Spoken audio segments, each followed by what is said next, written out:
வணக்கம். சிவராத்திரி அன்னைக்கு சிவன் கோவிலில் ஒரு எலி ஓடி போயிட்டுருக்கு.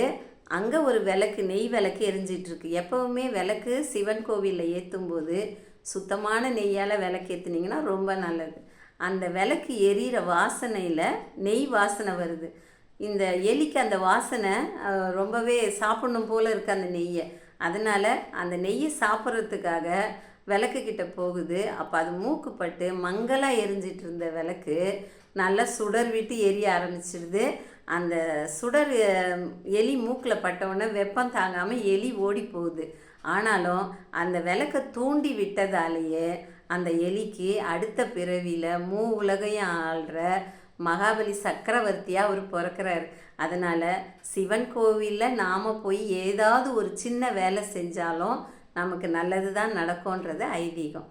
நாளை வேறு ஒரு தகவலுடன் இருக்கிறேன். நன்றி, வணக்கம்.